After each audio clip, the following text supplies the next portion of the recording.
You're listening to the LSG Sports Network, the authority on Texas high school football.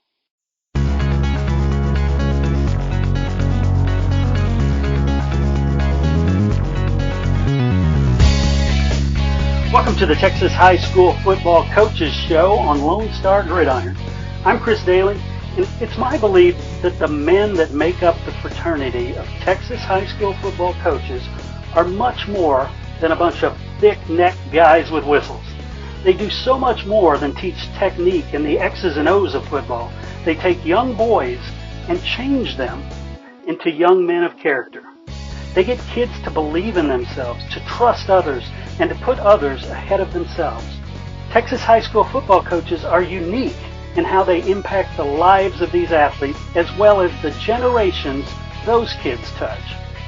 In this show, I sit down with a different Texas high school football coach each time and learn about them. Not their record, not their on-field accomplishments, but who they are and what they believe and what it means to be part of the greatest sport in the greatest state.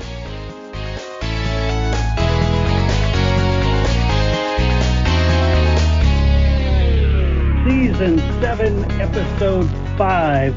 Today I have the pleasure of speaking with a gentleman who has been coaching for a very long time, almost all at the exact same spot. He retired recently. I will introduce you to Steve Pierce right after this. Hey coaches, I want to tell you about a product I discovered that is going to be a game changer. Yeah, the Exploder Bar. As coaches, you want to get your athletes as strong as possible without jeopardizing their speed and quickness. The Exploder does just that. I know it sounds like marketing hype, but if you're like me, the second you see this lifting tool in action, you will recognize just how brilliant it is. Triple extension lifts are the key to more powerful movements, and the Exploder Bar was designed to allow these exercises to be performed in a safe and effective manner. And it's a great way to condition core muscle groups and ligaments. Check it out at PremierAthleticSolutions.com. The Exploder Bar is built for athletes who are looking for speed, strength, and explosion. Again, that's PremierAthleticSolutions.com. All right, everybody join me in welcoming Coach Steve Pierce to the show. Coach, how are you today? I'm doing well, Chris. I appreciate you having me. Oh, you bet, you bet. And I know, eventually we're going to talk about Samuel, but I like to start off going back in time to where you grew up and when you first discovered the game of football. Well, I was actually born in Mount Vernon, Texas, Chris. My father was a coach there, and then he ended up landing a job in Dallas. And so when I was 1 year old, we moved here to Dallas. And so I guess basically this is where I've been raised. Attended J.L. Long Middle School or his junior high back in those days, 8th and 9th grade, and then graduated from Skyline High School. But, going back to, your question, my father was, pretty much my mentor, and he pushed me into sports, and he was very comparable, in all the sports. And so I was involved in baseball, at the age of 6. Playing every summer. And then I want to say I actually started playing football. I believe it wasn't until I was 10 years old, and that was actually, tackle football. And I was pretty petrified at the time. I wasn't sure if that was my forte or not, but eventually I came to adjust to it. Nice. And so you played at Skyline? Yes, I did. Yeah, I played under Cotton Miles, Theo Cotton Miles, who actually had the new gymnasium at Woodrow Wilson was dedicated or named after him and dedicated to him this past Saturday. Nice. And he had a lot of success at Woodrow Wilson, and then when Skyline was constructed, I was actually one of the first class to attend in the That would have been the fall of 1970. Wow. And then Cotton Miles, he left Woodrow to take the Skyline job. So he was my high school coach. Nice. And what positions did you play there? Well, primarily quarterback, and played a little bit of defense when they would let me. Defense is always a lot more fun. Yeah. Quarterback was a little bit more pressure and under the gun, but I guess, you come to, learn to adjust to it. Right. Definitely. And did you go on and play any in college? I did. I went to Tulsa University and spent 5 years there, redshirted, had the opportunity to play under the legendary Jerry Rome, wow. who was a Tulsa quarterback himself back in the day and was actually a Heisman runner-up. Yeah. And so, that was a great experience, learning experience for me. Never became any draft project, that's for sure. But like I said, created a lot of great friendships and good memories. Nice. And you mentioned your father as a mentor, being a coach. Did you always know you were going to go into coaching? I did not, Chris. I kind of took on some other ventures out of college and actually got into the oil field business up in Oklahoma because it was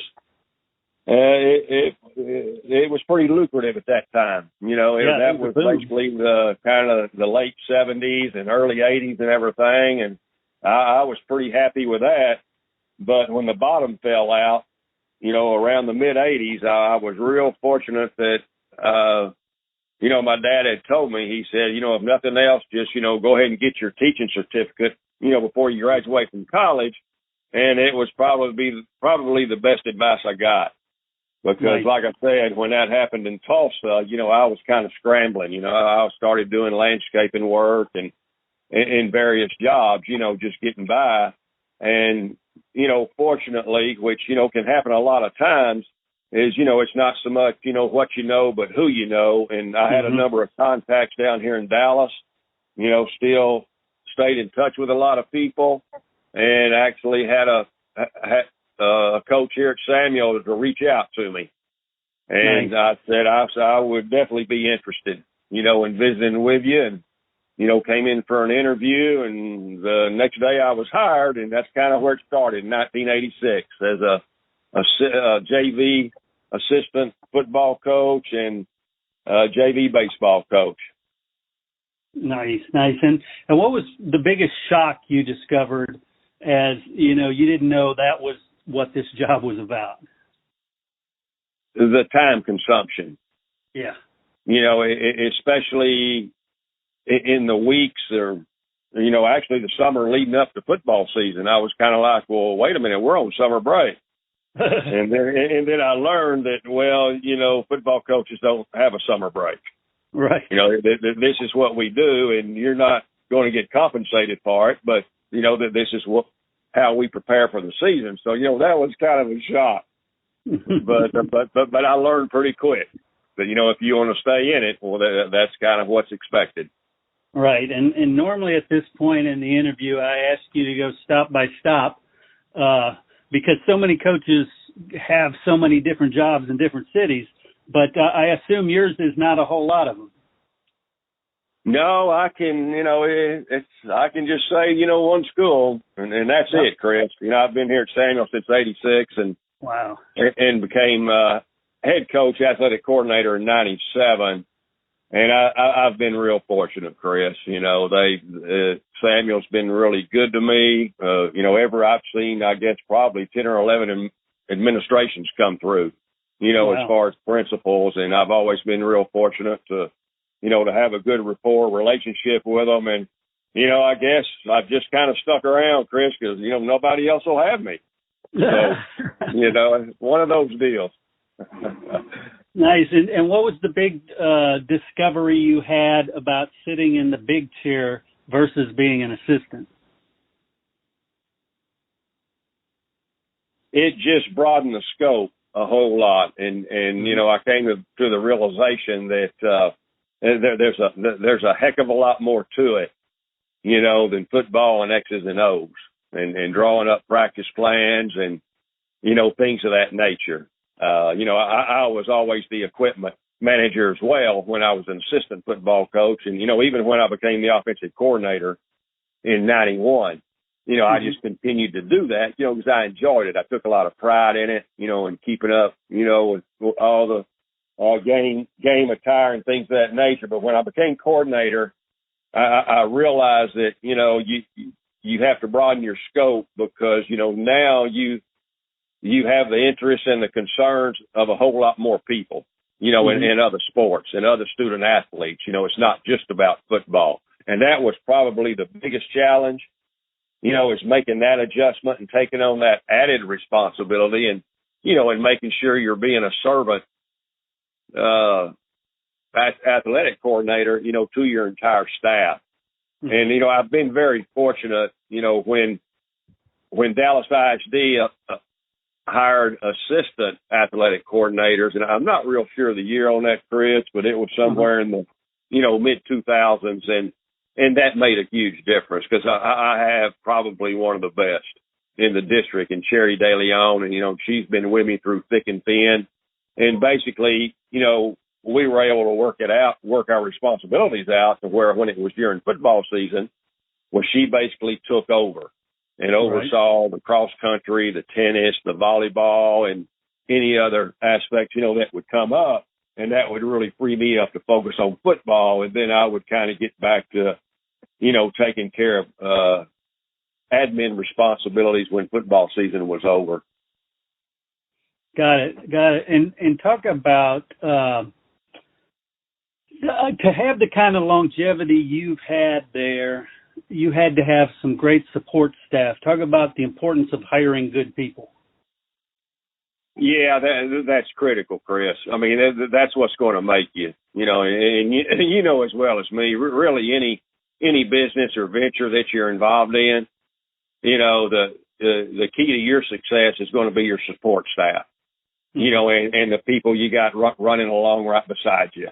And, that's one thing I've always told coaches, whether it be an interview or, we're sitting in on meetings or whatever. I said, all your genius and strategies and, being able to draw up brilliant schemes and things of that nature, that's great.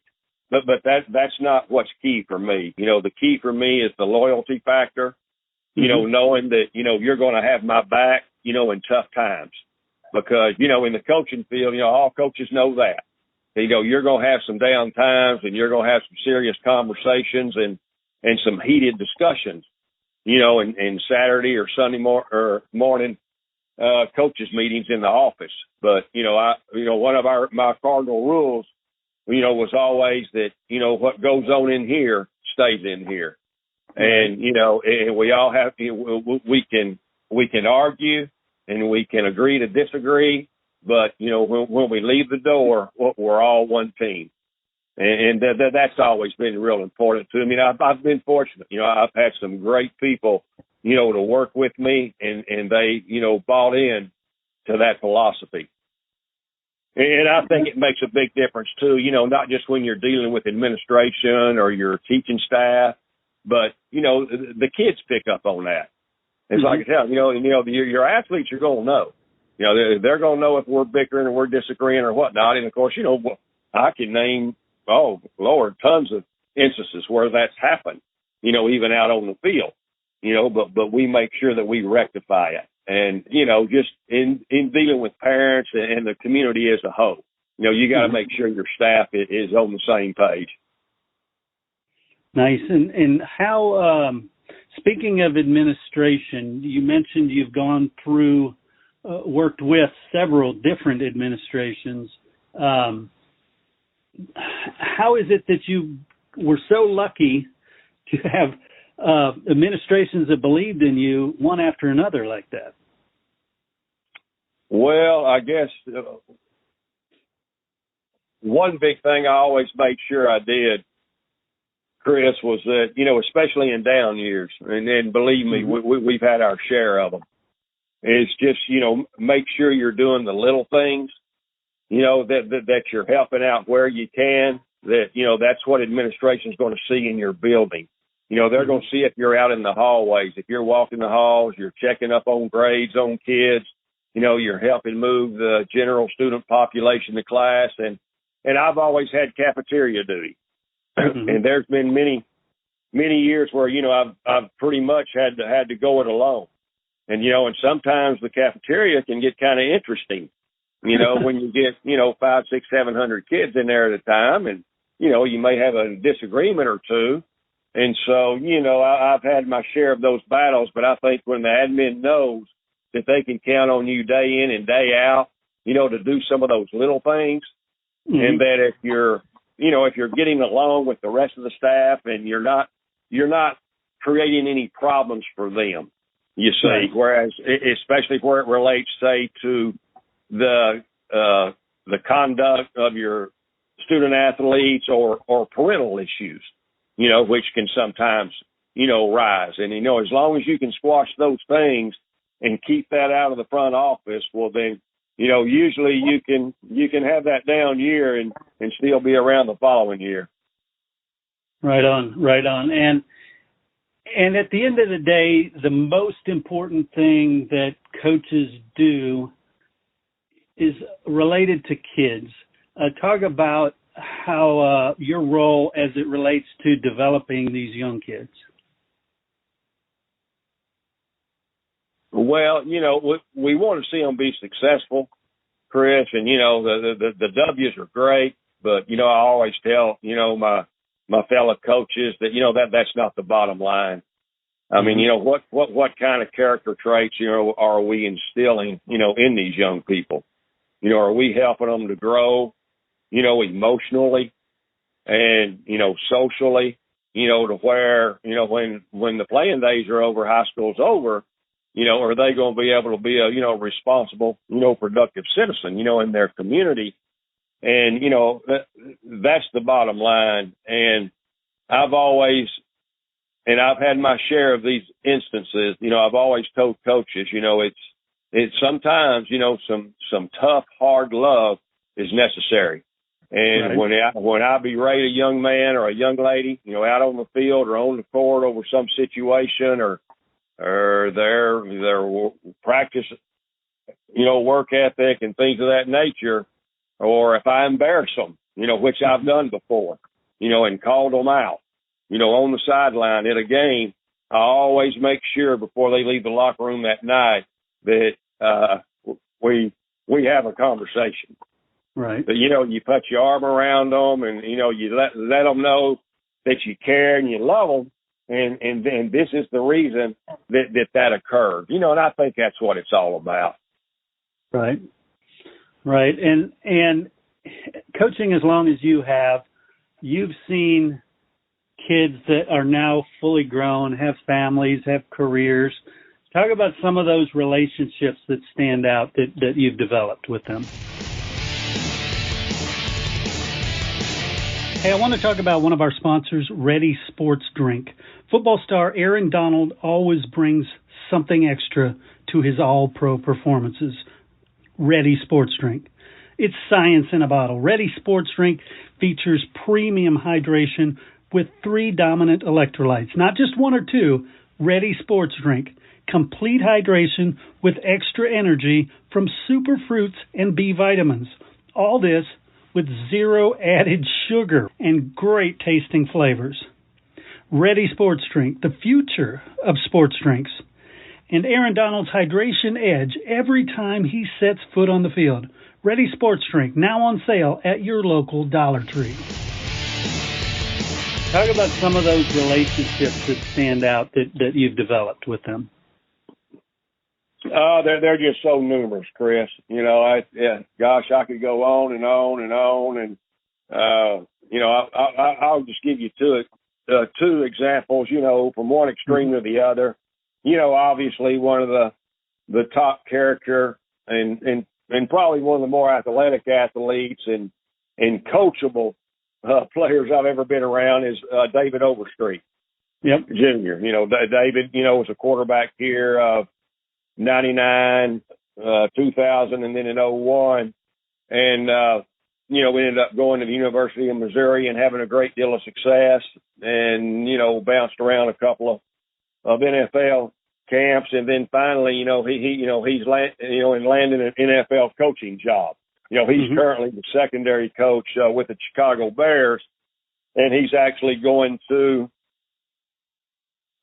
hold his second camp this summer, which, I'll assist him with. He's going to have a coaching clinic up here at Samuel in late June, and then the next day we're going to go over to one of the district facilities and hold the youth camp. And this will be the second year he's done it. But David is, and he's always he maintained his ties with Samuel and Pleasant Grove. This is his home. This is dear to his heart. He's provided $1,000 scholarship, each year for about the past 5 or 6 years to a student athlete.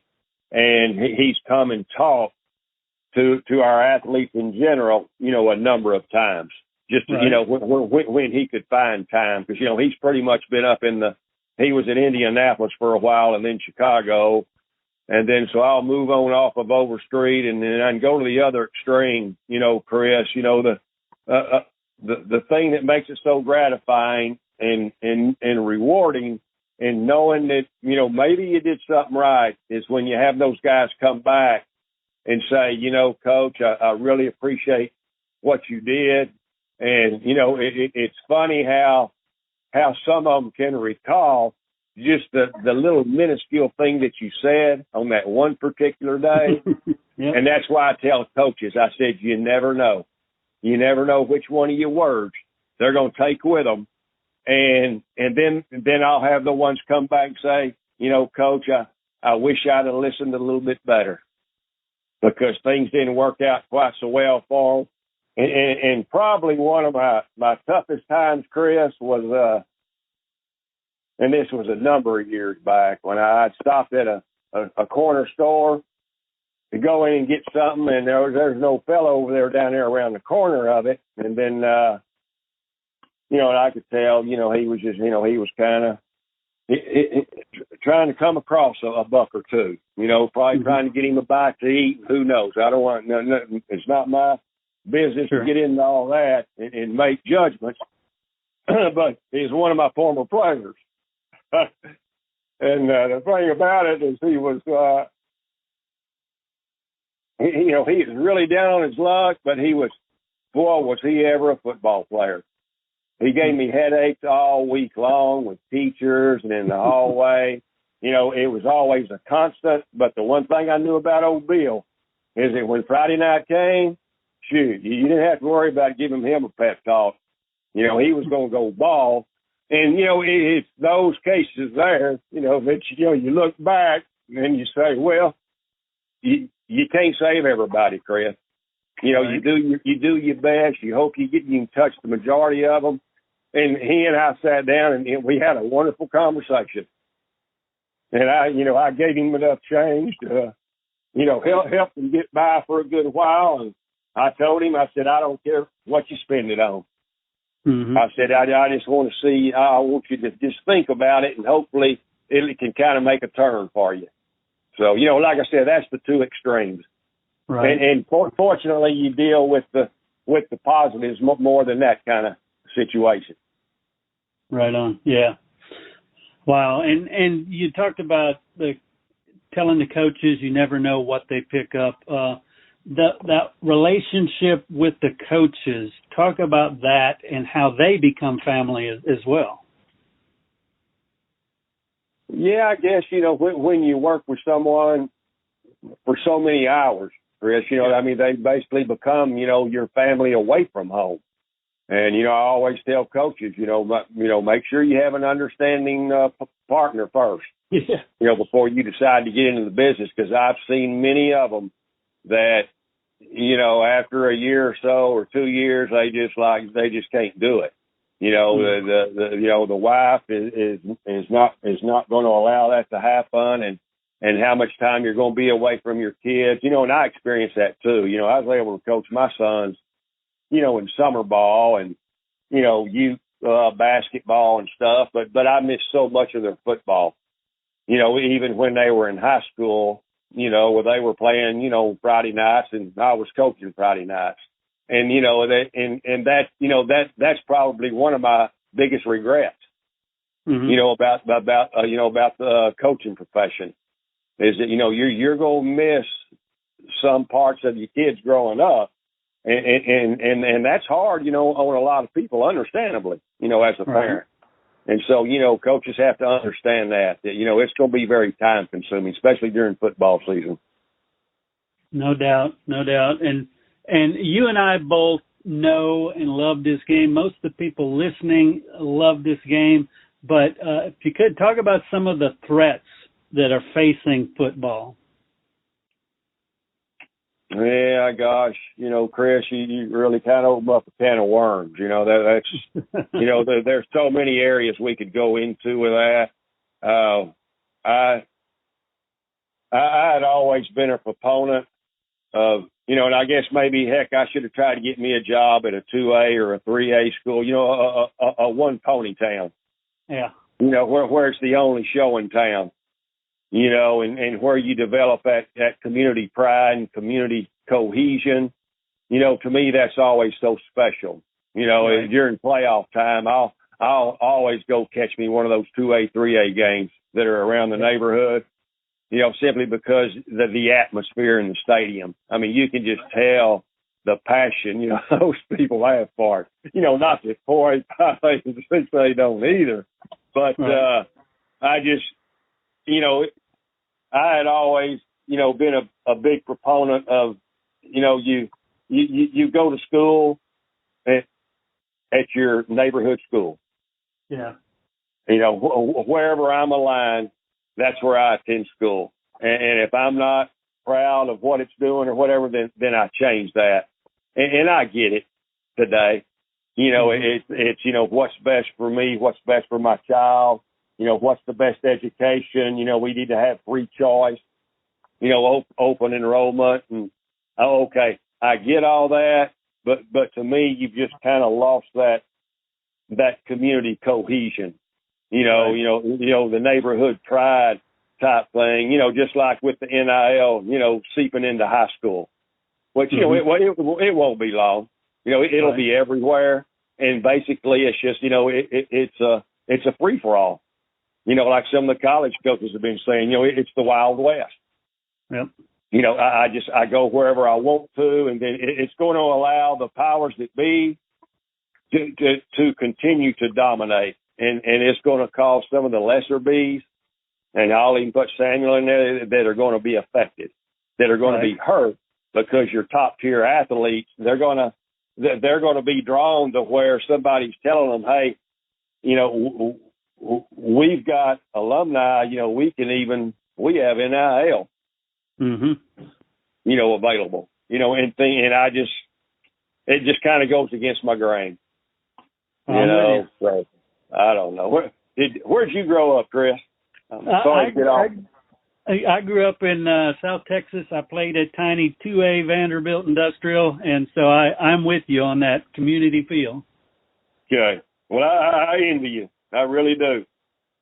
I mean, I'll be honest with you. Back when I was like maybe right before I went into high school, I had a cousin up in Hollis, Oklahoma, and there were 4 of them, 4 brothers, and their dad was a coach.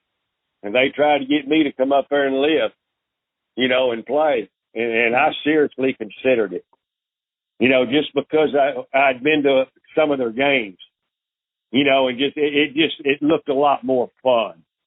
Yeah. For some reason, I don't know what it was. So like I said, I envy you, for playing at that level.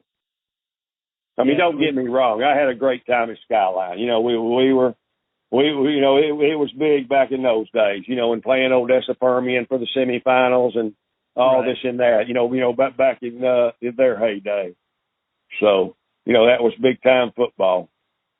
Yeah, I'm sure the grass is always greener on the other side, because when we were playing both ways at a 2A school, we're looking at these 5A schools thinking, wow, that would be so great.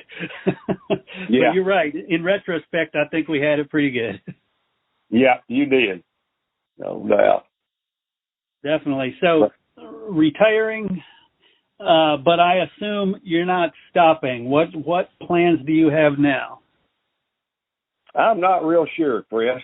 You know, I'll probably determine that, you know, when I hit that crossroad. And, you know, I'm telling people right now, I'm just going to kind of kick back and enjoy myself, you know, and just kind of do what I want. You know, I've been offered a few things, you know, to do this or do that. And, you know, some of it's like odd job stuff, but, you know, I'm kind of like, you know, it really is a pretty good feeling to know that I can kind of call my own schedule right now, you know. And when I can say, hey, I can do something with you from 7 to 11 in the morning, you know, then my day's done. Right. So it feels good. But no, just kind of catch up on stuff around the house and try to get other things in order.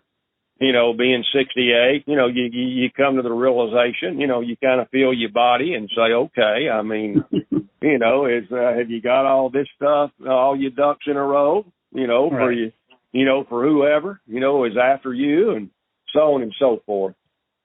Nice. And I assume you'll be going to some football games still. Oh, most definitely. Yeah, I'll for sure keep up with it. Yeah, I won't be able to stand it. You know, I've really developed a good rapport with the current players that we have, the ones we have in off season.